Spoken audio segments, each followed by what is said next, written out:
হয় প্ৰয়াগৰাজত অনুষ্ঠিত হোৱা কুম্ভ মেলালৈ গৈ নিৰুদ্দেশ হৈছে বিশ্বনাথ চাৰিআলিৰ এগৰাকী মহিলা আৰু বিশ্বনাথ চাৰিআলিৰ মঞ্জু দেৱী আগৰৱাল নামৰ এই মহিলাগৰাকী গৈছিলে নিজৰ পৰিয়ালৰ সৈতে কুম্ভ মেলালৈ। তাৰ পিছতেই কালিৰে পৰা আচলতে মঞ্জু দেৱী আগৰৱাল নিৰুদ্দেশ হৈ আছে আৰু ইয়াৰ পিছতে পৰিয়ালৰ লোকে তেওঁক বিচাৰিছে যদিও এই মুহূৰ্তলৈকে তেওঁক বিচাৰি পোৱা হোৱা নাই। আৰু এই মুহূৰ্তত মই মঞ্জু দেৱী আগৰৱালৰ বিশ্বনাথ চাৰিআলিৰ বাসগৃহত উপস্থিত আছো। মোৰ লগত আছে তেওঁৰ পুত্ৰ। মই আপোনাৰ কাষলৈ আহিছো।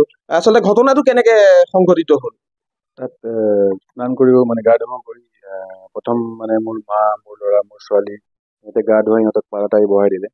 তাৰপিছত মোৰ মিছেজত যেতিয়া গা ধুই আহিলে তো মোৰ ছোৱালীক তাত বিচাৰি পোৱা নাই। তো ছোৱালীক যেতিয়া বিচাৰি গ'ল তাত মাক তাতে বহাই মোৰ ছোৱালীক বিচাৰি ওলাই গ'ল। ছোৱালীক বিচাৰি যাওঁতে ছোৱালীকো সিহঁতে বিচাৰি পোৱা নাই প্ৰথমত। তাৰপিছত ছোৱালীয়ে কাৰোবাৰ বেলেগৰ মোবাইল দি মোক কণ্টেক্ট কৰিলে। কণ্টেক্ট কৰাত মোবাইলটো যোগাযোগ কৰি ছোৱালীক পালে আৰু ছোৱালীক পাই যেতিয়া আকৌ ৰিটাৰ্ণ আহিলে জেগাটোত তো তাত মানে মাক বিচাৰি পোৱা নাই। চাগে মাও মোৰ ছোৱালীক বিচাৰি ওলাই গ'ল চাগে। তো পিছত আৰু মাক এতিয়ালৈকে পোৱা যোৱাই নাই। কোন কোন গৈছে ইয়াৰ পৰা তেখেতৰ লগত? মোৰ মিছেজ, মোৰ ল'ৰা, মোৰ ছোৱালী আৰু মা দেউতা আছিলে আৰু মোৰ ইনলছ ফেমিলি আছিলে।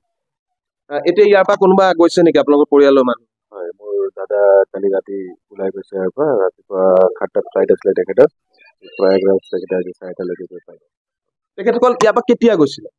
তেখেতে আপোনাৰ ইয়াৰ পৰা 27 তাৰিখে গৈছিলে। 27 তাৰিখৰ ট্ৰেইনৰ টিকেট আছিলে। 29 তাৰিখে ৰাতি গৈ পাইছিলে। এতিয়া প্ৰশাসনৰ লগত বা আৰক্ষীৰ লগত যোগাযোগ হৈছে নে বা তেখেতক বিচৰাৰ কাৰণে কেনেকুৱা ধৰণৰ ব্যৱস্থা আপোনালোকে হাতত লৈছে? তাত যিবিলাক লষ্ট এণ্ড ফাউণ্ড কেন্দ্ৰ আছে সেইবিলাকত ইনফৰ্ম কৰা হৈছে আৰু তাত গৈ বিচাৰাও হৈছে। আৰু যিবিলাক তাত মানে আপোনাৰ হস্পিটেল ফেচিলিটিছবিলাক আছে তাতো গৈ চেক কৰা হৈছে যে কিবা কাৰণত তাতো আনি কিবা ৰাখিছে নেকি বুলি, কিন্তু ক'তো বিচাৰি পোৱা নাই। আৰু এনাউন্সমেণ্টো তাত কৰাই আছে যে লষ্ট হৈছে বুলি। ফেচিলিটি তাত ভালে আছে চব পিনৰ পৰা, কিন্তু ইমানেই এক্সেছ গেডাৰিং আছে তো বিচাৰি পোৱাটো অকণমান টান হৈ আছে। এতিয়া আপোনালোকৰ পৰিয়ালৰ লোক ইয়াৰ পৰা যিহেতু গৈছে তাত নিশ্চয় তাৰ প্ৰশাসনৰ লগত বা আমাৰ স্থানীয় প্ৰশাসনৰ লগত তেনেকুৱা ধৰণৰ যোগাযোগ কিবা কৰা?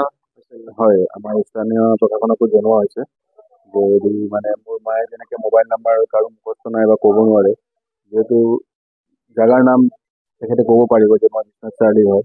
তো কিবা কাৰণত যদি বিশ্বনাথ চাৰিআলি থানাত যোগাযোগ কৰে তো বিশ্বনাথ চাৰিআলি প্ৰশাসনকো জনোৱা হৈছে যে আপোনাৰ ওচৰত যদি কোনোবা ধৰণৰ ফোন আহে তেনেহ'লে আপুনি যোগাযোগ কৰিব।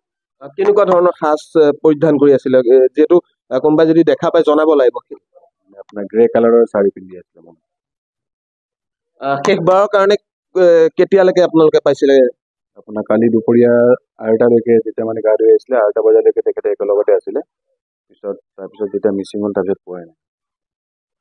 হয়, ধন্যবাদ জনাইছো। আৰু এয়া আছিলে মঞ্জু দেৱী আগৰৱালৰ পুত্ৰ আৰু ইতিমধ্যে বিশ্বনাথ চাৰিআলিৰ পৰা তেওঁলোকৰ পৰিয়ালৰ লোক, তেওঁৰ পুত্ৰ মঞ্জু দেৱী আগৰৱালৰ আন এগৰাকী পুত্ৰ ইতিমধ্যে প্ৰয়াগৰাজলৈ তেওঁ গৈছে আৰু তাতে তেওঁৰ পৰিয়ালৰ আন সদস্য সকলো ইতিমধ্যে তেওঁলোক তাত আছে আৰু তেওঁক তাত বিচাৰ খোচাৰ কৰি থকা হৈছে।